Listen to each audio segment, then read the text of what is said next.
अस्सलाम वालेकुम स्टूडेंट्स, नया क्या हाल। अच्छा स्टूडेंट, हमने एफएससी पार्ट 1 का चैप्टर नंबर 5 स्टार्ट किया था।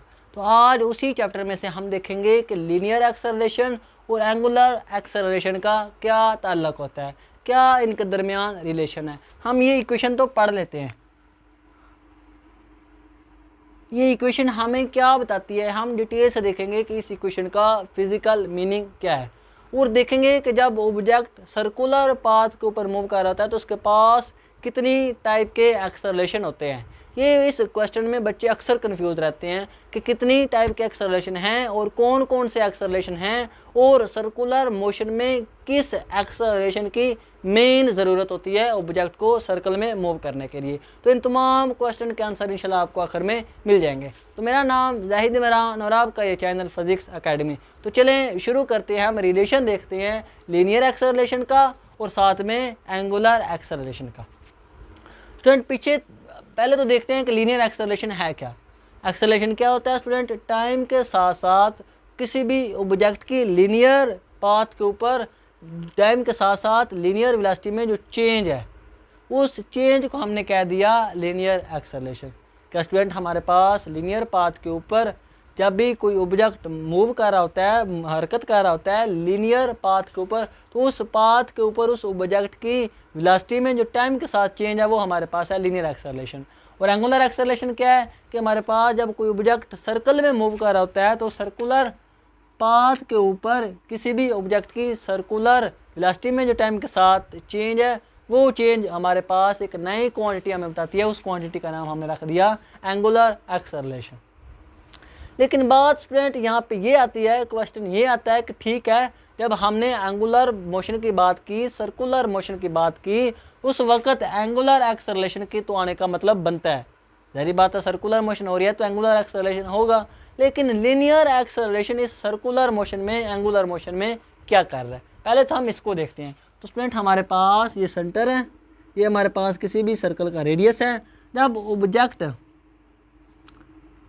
स्टूडेंट इस पाथ के ऊपर मूव करता है तो हमने पिछले लेक्चर में डिटेल से कहा था कि वो हमारे पास डिस्टेंस कवर करता है, लीनियर डिस्टेंस कवर करता है जब वो इस पाथ के ऊपर मूव कर रहा होता है। अब इसी पाथ के ऊपर मूव करने से उसकी जो वेलोसिटी में चेंज आएगा वो हमारे पास होगा लीनियर एक्सेलरेशन, और हम उसको टेंजेंट एक्सेलरेशन का भी नाम देते हैं क्योंकि उसकी डायरेक्शन हमेशा टेंजेंट की साइड में होती है, इसलिए हमने उसको टेंजेंट का नाम दे दिया, टेंजेंट एक्सेलरेशन। और एंगुलर एक्सेलरेशन क्या है कि जब कोई ऑब्जेक्ट सेंटर के ऊपर एंगल बना रहा है वो उसका एंगुलर डिस्प्लेसमेंट, एंगुलर डिस्प्लेसमेंट में जो चेंज है वो एंगुलर वेलोसिटी, और उसी एंगुलर वेलोसिटी में जो टाइम के साथ साथ चेंज है वो हमारे पास होगा एंगुलर एक्सेलरेशन।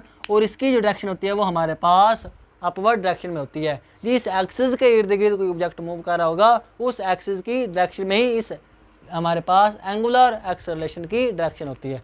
अब हम देखते हैं इन दोनों के दरमियान रिलेशन। स्टूडेंट पीछे हमने डिटेल से ये वाली क्वांटिटी देखी थी आर ओमेगा। अब हम क्या करते हैं, दोनों तरफ डेरिवेटिव ले लेते हैं टाइम के हिसाब से। आर हमारे पास कांस्टेंट, ओमेगा टाइम।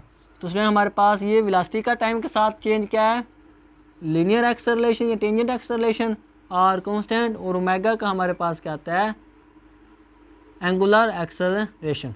ये हमारे पास आ गई इक्वेशन जो कि ये बता रही है कि हमारे पास जब भी कोई ऑब्जेक्ट सर्कुलर पाथ के ऊपर मूव कर रहा है तो उसका जो टेंजेंट एक्सेलरेशन है वो डायरेक्टली प्रोपोर्शनल होगा रेडियस के और साथ में एंगुलर एक्सेलरेशन के। अब हम देखते हैं कि कैसे हमारे पास रेडियस बढ़ाने से टेंजेंट एक्सेलरेशन बढ़ता है और कैसे हमारे पास एंगुलर एक्सेलरेशन बढ़ाने से ऑब्जेक्ट का टेंजेंट एक्सेलरेशन बढ़ता है। तो स्टूडेंट जब हम सर्कुलर पाथ की बात करते हैं, सर्कुलर मोशन की बात करते हैं, तो हमने कहा कि रेडियस हमने बढ़ा दिया। जब हमने रेडियस बढ़ा दिया तो इस एंगुलर को कांस्टेंट होना पड़ेगा, एंगुलर एक्सेलरेशन को। हमारे पास ये रेडियस हमने बढ़ा दिया। जब हमने रेडियस बढ़ाया तो हमने कहा कि हमारे पास ये जो लीनियर एक्सेलरेशन है इसको भी बढ़ना पड़ेगा। तो उसमें हम देखते हैं इधर पहले ये रेडियस है, अब हमने क्या किया, रेडियस को बढ़ा दिया। अब हमने कर दिया ये वाला रेडियस। तो जैसे ही हमने स्टूडेंट रेडियस को बढ़ाया, एंगुलर एक्सेलरेशन को कांस्टेंट रखा, तो स्टूडेंट हमारे पास ऑब्जेक्ट को ज़्यादा डिस्टेंस कवर करना पड़ा। तो ज़ाहिर बात है वो ज़्यादा वेलोसिटी के साथ मूव करेगा तो उसका एक्सेलरेशन भी बढ़ जाएगा। तो ये वजह थी कि जब ऑब्जेक्ट का angular displacement, angular velocity constant रखें, एंगुलर एक्सेलरेशन कांस्टेंट रखें और रेडियस बढ़ाएं तो उसके टेंजेंट एक्सेलरेशन में भी इजाफा हो जाता है, क्योंकि उसकी लीनियर वेलोसिटी में चेंज आ जाता है, वो बढ़ जाती है। और अगर हम अल्फ़ा को बढ़ा दें स्टूडेंट, हमारे पास आर को कांस्टेंट ही रखें, अल्फ़ा को बढ़ा दें। अल्फ़ा को कैसे बढ़ाएंगे? हम एंगल को बढ़ाएंगे, एंगल के बढ़ने से एंगुलर वेलोसिटी बढ़ेगी और एंगुलर वेलोसिटी के बढ़ने से एंगुलर एक्सेलरेशन बढ़ेगा। अब हम क्या करते हैं, एंगल को बढ़ा के 180 का कर देते हैं।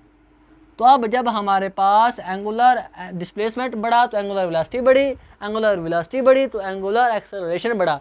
तो स्टूडेंट जैसे ही एंगुलर एक्सेलरेशन बढ़ा तो अब ऑब्जेक्ट को अगेन ज़्यादा पाथ के ऊपर मूव करना पड़ा। इस हमारे पास एक्सेलरेशन आर को कांस्टेंट रखने के लिए, आर अब कांस्टेंट है ना, तो अब ऑब्जेक्ट ज़्यादा पाथ मूव करेगा, ज़्यादा डिस्टेंस मूव करेगा।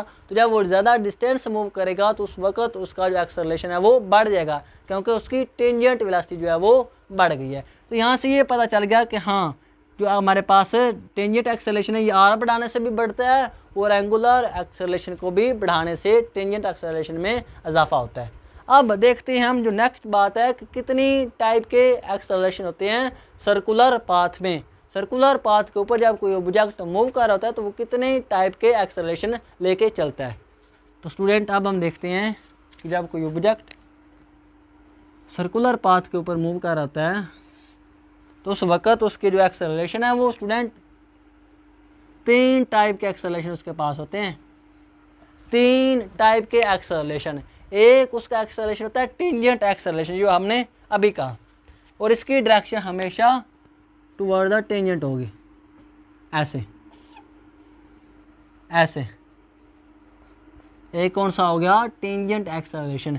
दूसरा हमने कहा कि जब ऑब्जेक्ट सर्कुलर पाथ में मूव कर रहा होता है तो उस सर्कुलर पाथ में मूव करने की वजह से उसके एंगुलर डिस्प्लेसमेंट और एंगुलर वेलोसिटी में जो चेंज आता है वो हमें बताता है एंगुलर एक्सेलरेशन, और उसकी डायरेक्शन हमेशा हमारे पास एक्सिस ऑफ रोटेशन की डायरेक्शन में होती है। तो स्टूडेंट इसकी डायरेक्शन हमारे पास ये होगी, ये हमारे पास कौन सा है? Angular acceleration. और स्टूडेंट जो तीसरा हमारे पास एक्सेलरेशन होता है वो हमारे पास है सेंट्रीपिटल एक्सेलरेशन, जो कि किसी भी ऑब्जेक्ट की सर्कुलर पाथ में मोशन का बायस बनता है। अगर हमारे पास सेंट्रीपिटल एक्सेलरेशन नहीं है तो हमारे पास ऑब्जेक्ट सर्कुलर पाथ में भी मूव नहीं कर सकता।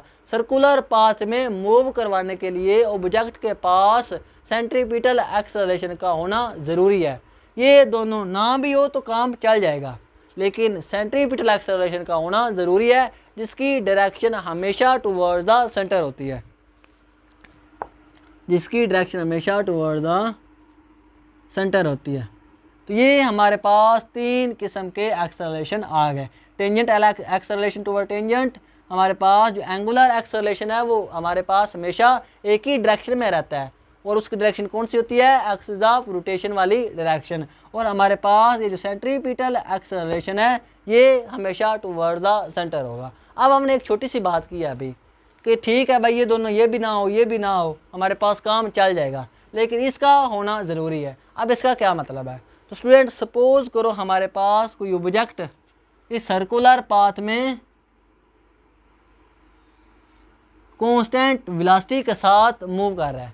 क्या कर रहा है स्टूडेंट? कांस्टेंट वेलोसिटी के साथ मूव कर रहा है। अब जैसे ही उसकी वेलोसिटी कांस्टेंट होगी तो हमने क्या कहा था कि एक्सेलरेशन क्या है? वेलोसिटी में चेंज टाइम के साथ साथ। अब हमने कह दिया कि उसकी वेलोसिटी में चेंज नहीं आ रहा है, वो तो कांस्टेंट है। तो जैसे ही वेलोसिटी कांस्टेंट हुई तो एक्सेलरेशन ज़ीरो।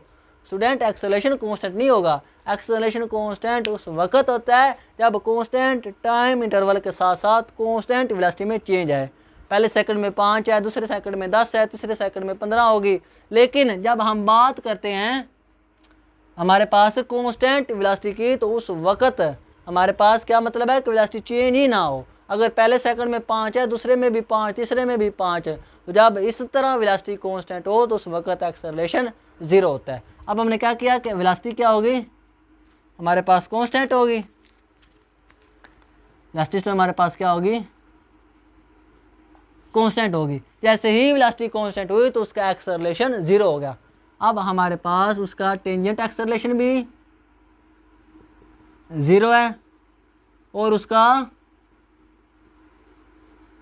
एंगुलर एक्सेलरेशन भी 0 है, क्योंकि हमारे पास वो कांस्टेंट वेलोसिटी के साथ मूव कर रहा है, तो ना तो लीनियर डिस्टेंस में चेंज हो रहा है और ना ही हमारे पास एंगुलर वेलोसिटी में कोई चेंज आ रहा है। तो इन दोनों में कोई चेंज नहीं आ रहा, तो हमारे पास ये दोनों एक्सेलरेशन 0 हो गए। लेकिन ऑब्जेक्ट स्टूडेंट फिर भी सर्कुलर मोशन में मूव कर रहा है। वो किसकी वजह से मूव कर रहा है, वो इस सेंट्रीपिटल एक्सेलरेशन की वजह से मूव कर रहा है, जो कि हमारे पास इसकी डायरेक्शन हर वक्त टुवर्ड्स द सेंटर होती है। इस डायरेक्शन के चेंज होने में ही हर वक्त एक्सेलरेशन पैदा हो रहा होता है तो सेंटर की तरफ स्टूडेंट, लेकिन यहाँ पे ऐसे सेंटर है, ऐसे सेंटर है, ऐसे सेंटर है, ऐसे सेंटर है, ऐसे सेंटर है, ऐसे सेंटर है, ऐसे सेंटर है। तो डायरेक्शन में चेंज की वजह से जो एक्सेलरेशन आता है वो हमारे पास होता है सेंट्रीपिटल एक्सेलरेशन, और इसी वजह से कोई ऑब्जेक्ट सर्कुलर पाथ में मूव करता है। तो ये थे हमारे पास रिलेशन और ये थे हमारे पास टोटल टाइप के एक्सेलरेशन।